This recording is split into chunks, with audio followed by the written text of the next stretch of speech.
The Law of Life, Karma. This is Barry Long speaking. Unless you are prepared to be more responsible for your life than most of the Earth's population, it may be unwise for you to listen to this tape. Either it will be meaningless to you, or your life will start to change for better or for worse.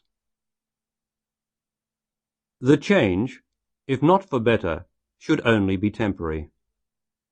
But you will know why it has happened and how to correct it, which is more than most people ever know or learn. I am going to be speaking about the mystery of life or the secret of living, which then will be neither a secret nor a mystery to you. The price of such knowledge, such real knowledge, is responsibility. The point is that whatever happens in your life after you hear what I'm going to say, it will be you who is responsible for it, not Barry Long, not this recording or any other person or event outside yourself. Why will be clearly stated.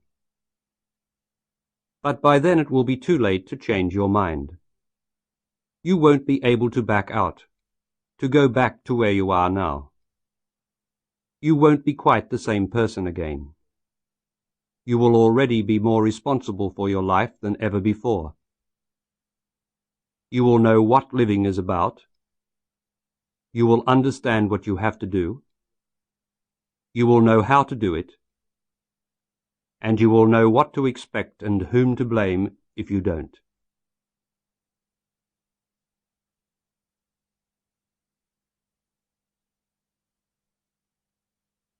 Are you being true in your life? Really being true? True to yourself? Are you living with someone who makes you unhappy? Are you keeping someone who uses you and doesn't love you? Do you dislike or hate your job? Do you long for love, but are no longer vulnerable to love because you're frightened of being hurt? Do you ache to be free? Are you living with a partner you don't love and making the best of it for the sake of comfort, convenience, or the children? Are you putting up with whatever is depressing your joy of life because you're afraid or scared of change? If the answer is yes to any of those questions, you are not being true. You're not being true to yourself, to life. And even if things do change, you won't be happy for long. Everyone is trying to be true in their way, true to somebody, an idea or something. And it doesn't work. All it does is lead you to not being true to yourself. And that is unhappiness. Why doesn't it work? Why can't it work? Because it's impossible to be true to anyone or anything until you are true to yourself. Then you are true to everyone and all things, and your problems begin to disappear. Isn't that the most extraordinary thing you've ever had put to you as a practical possibility? I'll repeat it. When you are true to yourself, the problems in your life start to vanish.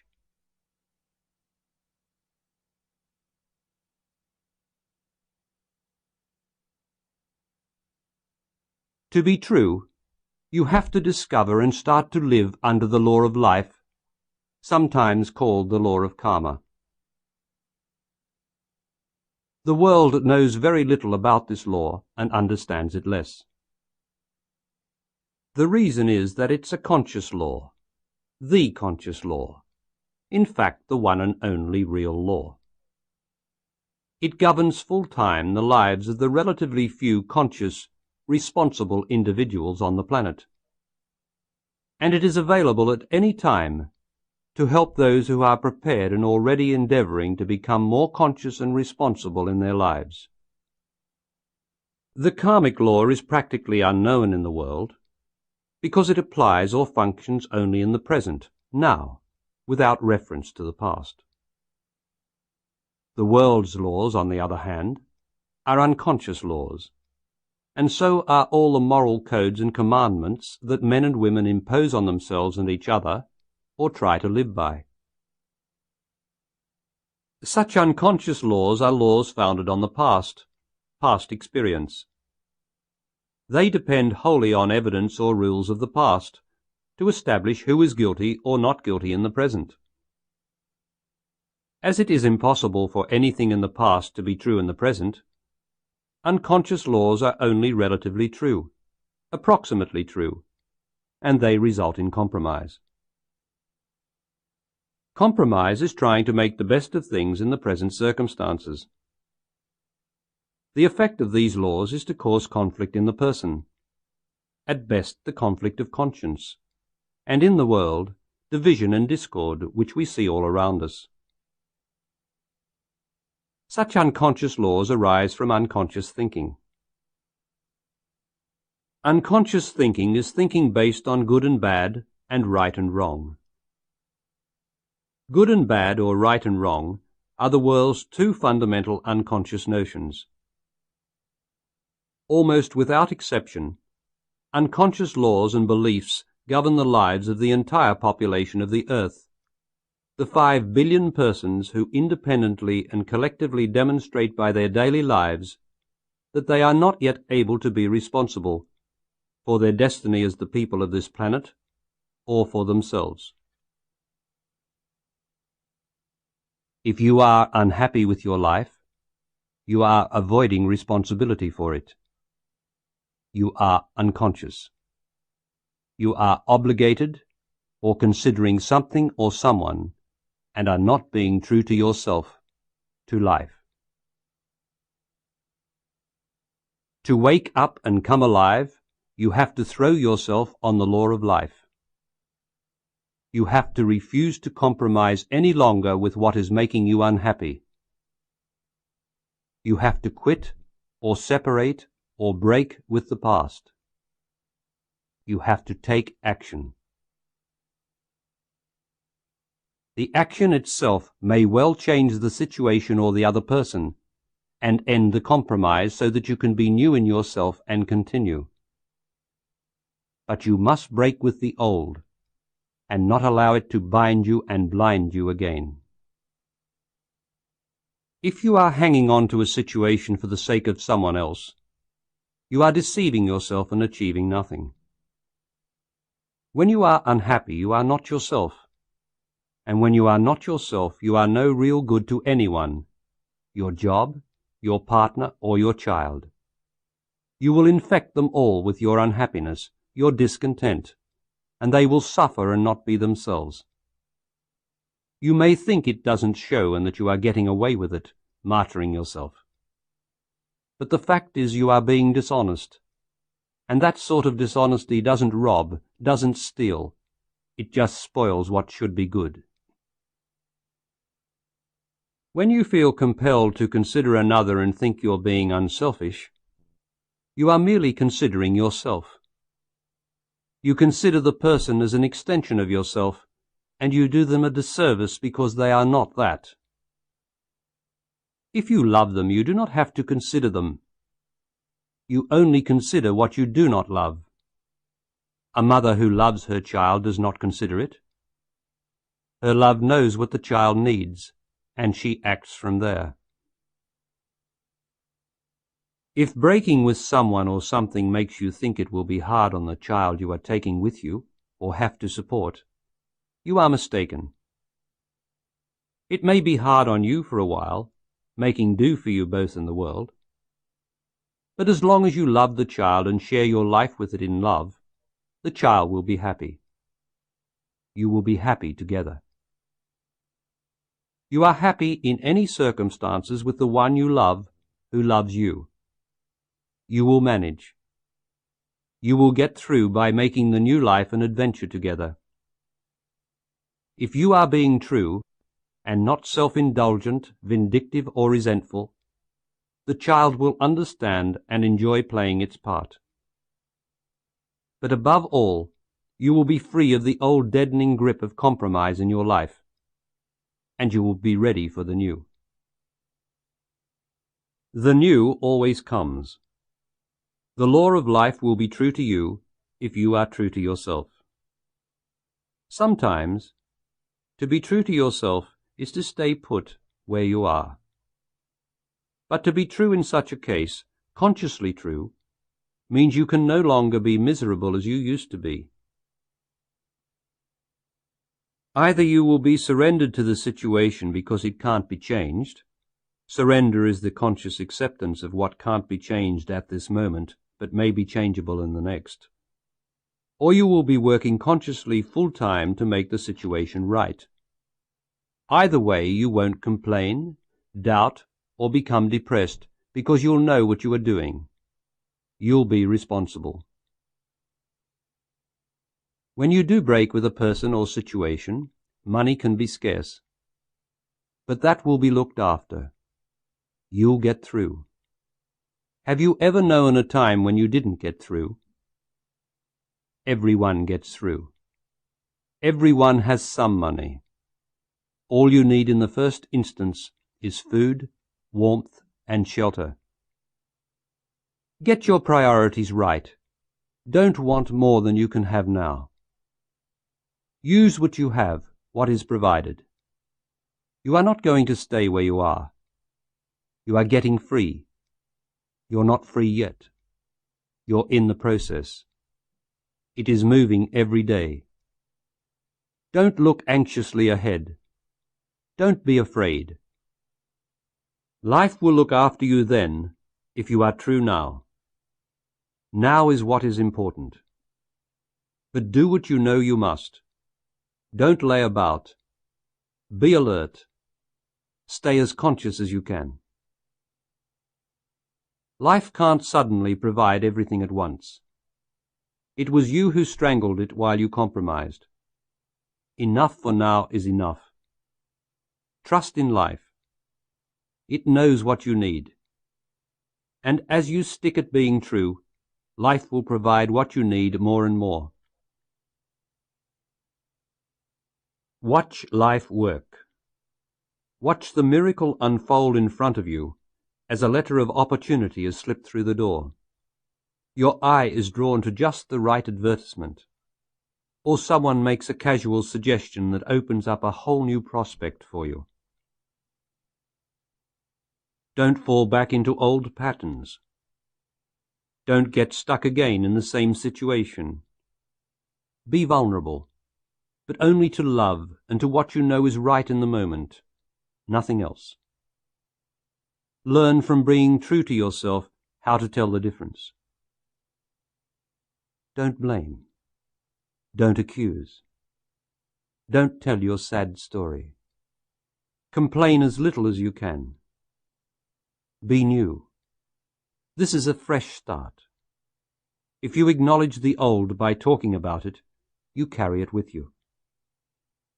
Don't think about it either. It's gone, finished.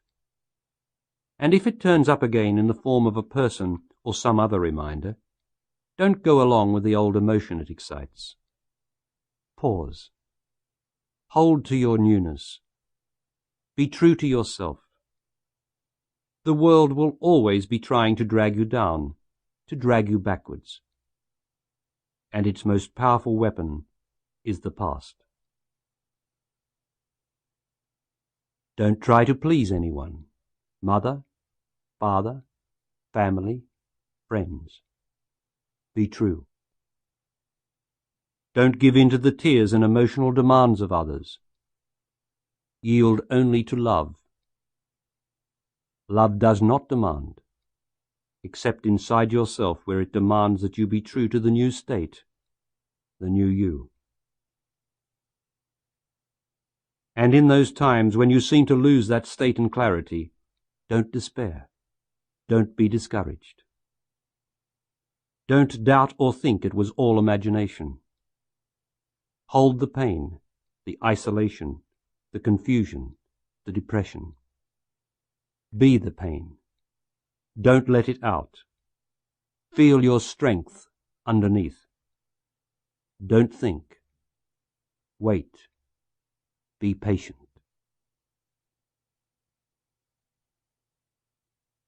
Resist trying to work out anything in the past. There's nothing to work out. You've done it, or it's happened. You've worked it out by taking action. Let it be. Don't analyze. Don't feel sorry for yourself. Don't look back. And don't feel sorry for others. That's backtracking. Leave it to life. Be as still as you can. The disturbance and darkness will pass. The lightness and rightness will come again.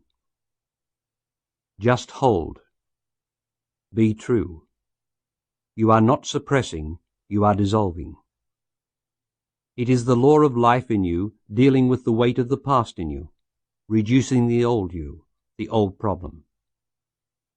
You've done what you had to do by quitting, separating, or breaking with the past. You did it to bring life back into your life. The pain you feel is only the past dying, not the present. Life, the present, the new, will not let you down.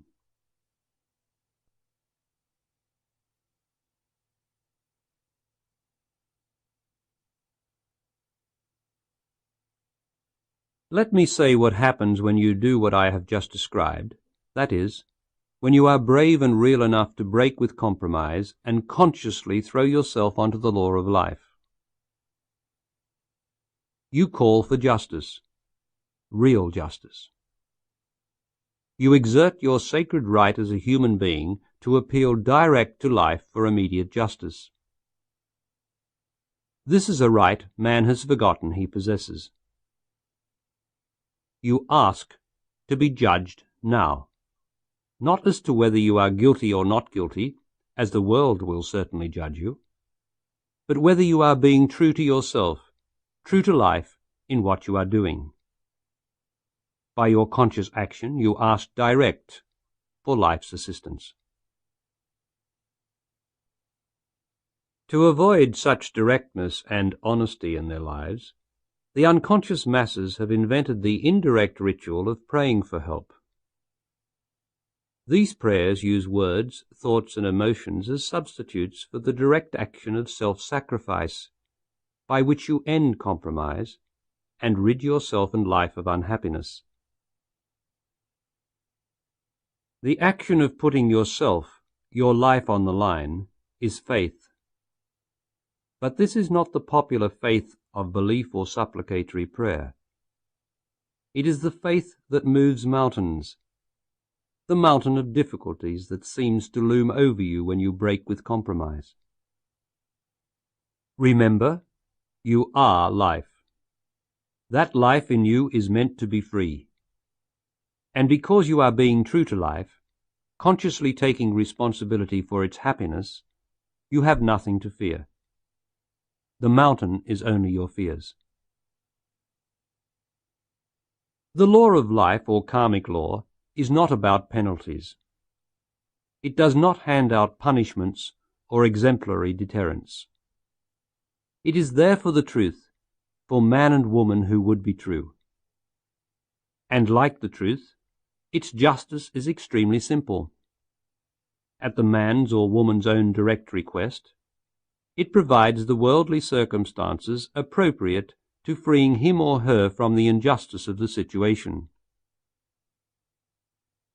So, in such a crisis as I've been describing, in which you remain conscious of the law of life, the circumstances you need to help you in the world, and to help you to remain being true, will occur. Problems will gradually, or even instantly, diminish. But if you are not true and invoke the law, meaning if you just want change, excitement, or to gain something other than freedom from the misery of not being true to yourself, you'll attract circumstances that make you miserable, to enable you to be more true. In other words, there will be more problems than there are now, or those you have now will last longer or get worse. Understand that you don't have to be true in the world, only true in yourself. One is not the other, but the inner controls the outer. The whole world of persons of which you and I are parts is robbing, deceiving, exploiting, and misleading each other under the guise of commerce, government, society, caring, and respectability, and yet every individual inside themselves yearns to give. No one can be honest in the world for long, because everyone in the world is forced to be dishonest. All are compelled to compromise, to make a deal for personal comfort or security with someone or something. You can only finally be honest, true and uncompromising with yourself. That alone, that inner consciousness, will change the world.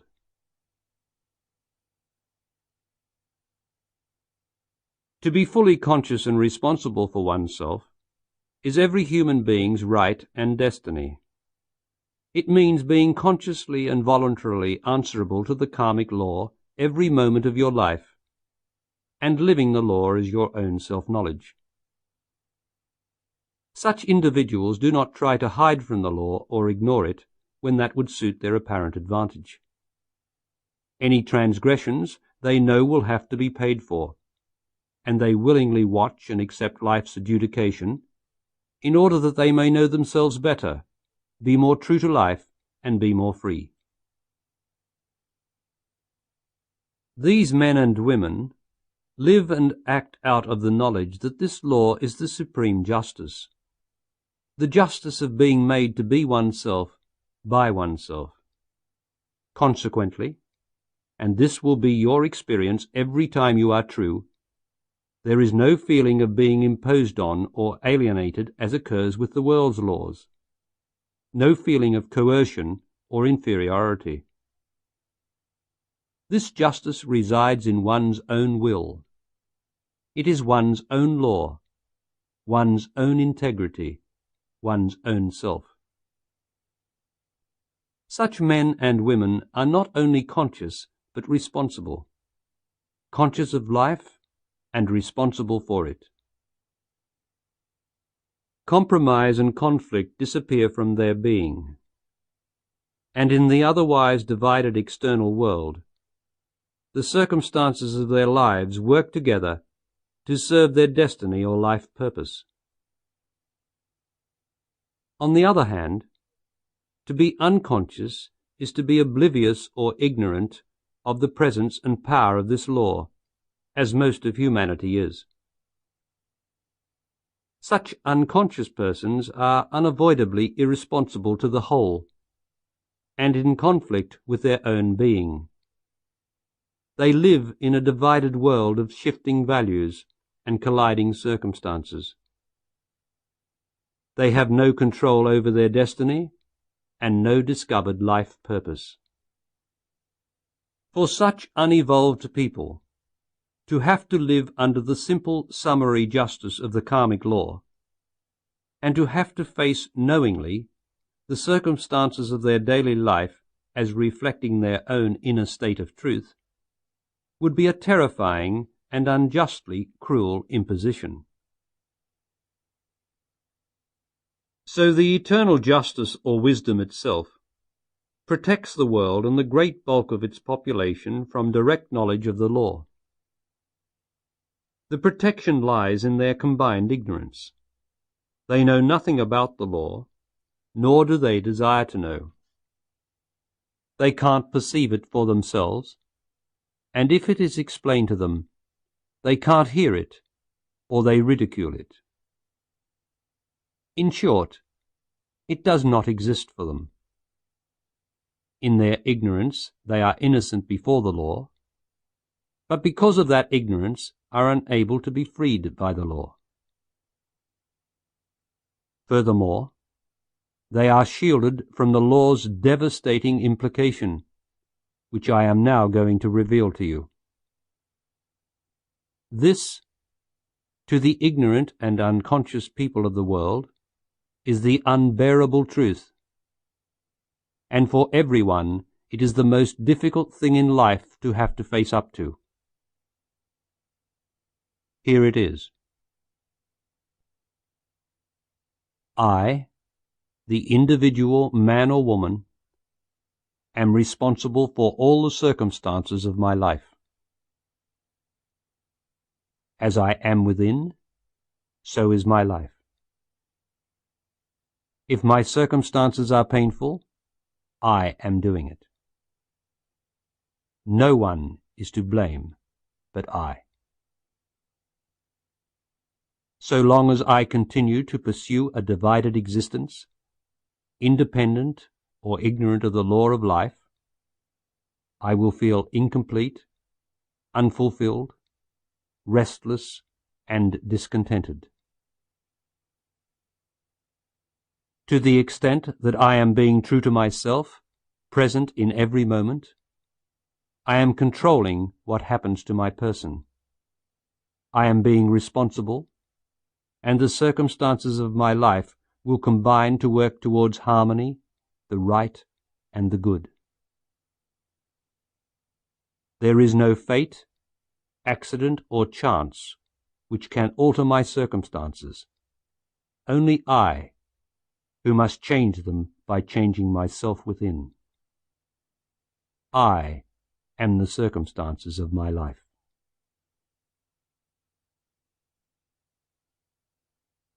That is the unbearable truth of the law of life. As you will see, it leaves you no room for self-delusion or escape. In other words, no time.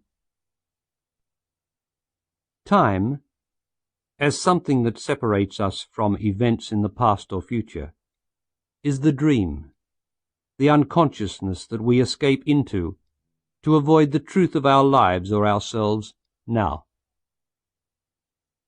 You are either true now, or you are not. You cannot be true yesterday or tomorrow. There is no right and wrong. There is only right, which is to be true now. There is no good and bad, only good, which is to be true now. And there is no one or anything to be true to, only this moment, this everlasting moment of oneself within, which is the true and the truth. Although all the unconscious people of the earth must remain oblivious to the justice of the karmic law, they cannot escape its overall effect, which is the circumstances of the world itself. Here the law, as the condition of the world, works itself out very slowly from one life sequence or dream to another. That which is not faced up to in one sequence or in any moment must be faced up to in the next, or the next, or the next, until the truth of the law finally becomes the living truth of oneself, the being, and one awakes. This is the reality of time and existence. This is karma.